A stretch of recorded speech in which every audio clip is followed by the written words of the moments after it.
Hey, how's it going, everybody? Welcome back to Art of Creation Homestead. It's January the 2nd, all right, and it's Southwest Ohio where we're at, and it's nice and warm. It's like 60 degrees out here, so no coat. A week ago, or a little less than a week ago. Sorry, the neighbors are fixing a house over here. But a little less. A week ago at Christmas, it was bitterly cold, ridiculously cold, and now it's nice and warm. So we went from below average temperatures to well above average temperatures. Nice, I'll take it. and one thing that we really wanted to start this year off with was telling everybody thank you. Honestly, thank you for continually watching us. Thank you for being behind us. If you've ever watched an ad on our videos, thank you. If you've ever purchased a green stalk from our link, thank you.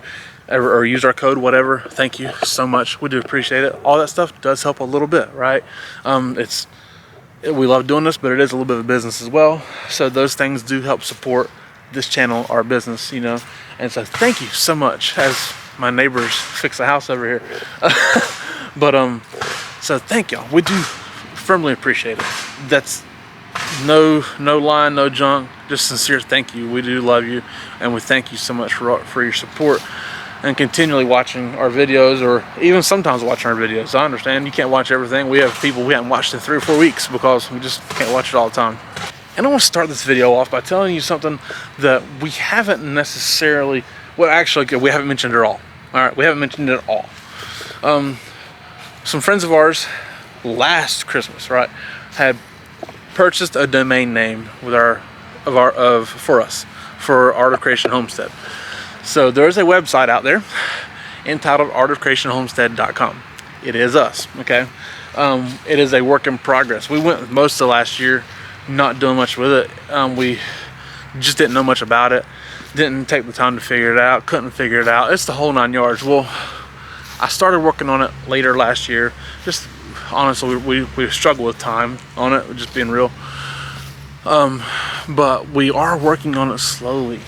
It's going to just be a website that talks more about us and shows more pictures and different things of that nature. And so it is out there. If any of you want to check it out, go ahead. It's not a completed website by no means, but it is a work in progress, and there is some stuff there, a little bit, very little bit.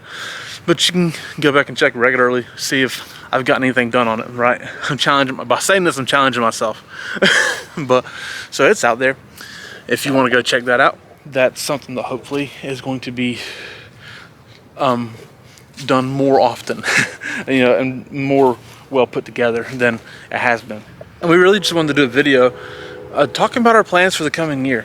There's a lot going on, things that we may, or something I won't talk about right now, but I mean, there's a lot of things that we're thinking about, that we're praying about, just needing direction on, and just in general, plans in general. I mean, just things that are going on for our coming year that may be content related, right? That you may see, the things that are just going on in our minds and our plans for the coming year as well, just because it is a good time to do so. And for anybody who follows us, by the way, hey, you know, here it is. There's some stuff going on, and here's just our plans for the coming year and things that we're looking for, and things that you need to start looking for too, right? So again, this video is just going to cover some of those things and talk about, you know, garden planting and things of that nature as well. But hey, honestly, it's time to start preparing for growing food this year. We've got a lot of things going on this year. We're trying to get back to doing some things that we didn't do last year. One of those things that we did not do was grow dry beans. We did grow some butter peas and some pink eye purple hull peas, which is like a black eyed pea, just a southern cow pea type thing. And those are dried bean style things, dried peas, dried beans, anyways. But dried beans we love to grow. We grow a lot of green beans, but we do love to grow dry beans as well. So we're trying to get back to finding the dry beans that we want to grow, because that's one of the reasons we didn't, is that we couldn't find what we were looking for. So we're doing a little better job of that. Already looking to source seeds for those, which is something you guys need to be doing too. If you're wanting to grow food, hey, go ahead and start trying to find your seeds. Get a plan together, right? Get a plan together and get out and find the seed you're looking for. Try to figure out where you want to grow at. That's really an issue that a lot of people face is, well, I don't really know where I want to grow my food, where I want to plant a garden, where I want to put a raised bed, where I want to put a container to grow in, all this other stuff. So you can start doing that now, figuring out where the sun is, like where it's rising at, where it's setting at, and understanding that it's going to get higher in the air eventually. Because one of the things we face is, like here, we put some raised beds on this back fence right behind us, okay? And I wasn't thinking when I built those beds 5 years ago, I don't know, 4 years ago, 5 years ago, that, well, these trees right here above our heads, see this, all this up here, well, they're going to shade it. And so it's not really good to grow a lot of things in. Like I wouldn't want to plant beans back there, but I do plant Swiss chard back there. It does really well. We planted some basil back there. It did pretty decent. But it's not really a good place for a lot of different things. So you do have to get a plan together and understand, hey, what do I want to plant, and where do I need to put it at? And that way, if you're looking to buy containers or make a raised bed or even till up some ground, you're not going to put it in the wrong spot. Start looking at that now. Okay, that's a big idea, a big step into growing your own food and to plant in your garden, is understanding where's the best place to put it. We've also got to start going through the seeds that we have. If you're like us, we've got a stockpile of seeds, things that maybe have a little bit of this, a little bit of that, maybe a pack of seeds we forgot about, lost, whatever it may be. We have a lot of seeds inside, so we're gonna have to get inside, get all of our seeds together, start sorting them out, going through them. Okay, is this an empty pack? Is it a full pack? How much is left in this? Do I want to try that again this year? A lot of that type of things is going on, and like we bought a lot of tomato seeds last year. We want to buy those again this year because we got enough to last another year. And we have to evaluate what we planted last year. Sometimes you look at what you did and say, okay, you know what, that was dumb, or that wasn't as successful as I was hoping for, or that didn't grow the way I wanted it to grow. Or maybe, like, one thing we did is, okay, the winter squashes that we grew last year, we planted honey nut squash, butternut squash, which is in a butter bush is what it's called, but it's butternut squash, and some cushall. Okay, cushall we love, we adore it. We're always going to plant it just because it's a classic Appalachian squash that you don't really see, so it's kind of fun. But the honey nut and the butternut, essentially, it's in a butter bush variety, but butternut, honey nut and butternut, pretty much the same squash. Honey nuts are smaller, butternuts are a little bigger. Wasn't much difference. The butternut, while the honey nut grew a lot of small squashes, I think the butternut is actually better for our situation because they vine less. It's a bushing style variety, so it vined out a few feet, where the honey nut vined out 10 or 12 feet, which is not terrible, and you can trellis that if you wanted to trellis it. But butter bush is going to be better for us, so we're probably just going to stick to butternut squash and cushall this year for our winter squashes. Another thing we're having to look at this year is these raspberry bushes we have planted. It's only 2 raspberry bushes that we planted, but they spread and they grow quite a bit. So over the course of the last few years, they've spread out. And really, they just haven't been as productive as we'd like for them to be. They were really good for a couple years, and they've been fine. I don't really know the issue with them exactly. The chickens will eat the ones that are lower because we just can't keep them out of them. They adore it, and once they find where some food is, they're going to keep going back to that food. And so we can't keep them out of it beyond buying another fence and putting it around, and it's just not worth that effort. And it produces a lot of raspberries, and it's a double cropping, so it does it twice a year. It just seems to be struggling a little bit. It's spreading out more than what we'd like for it to. And we have blackberries planted, which we think we like the flavor better of blackberries. This is really good. Don't get me wrong. It's a great fruit. It's a great place to put it. But we might wind up just mowing over it. I don't know. Hard to say.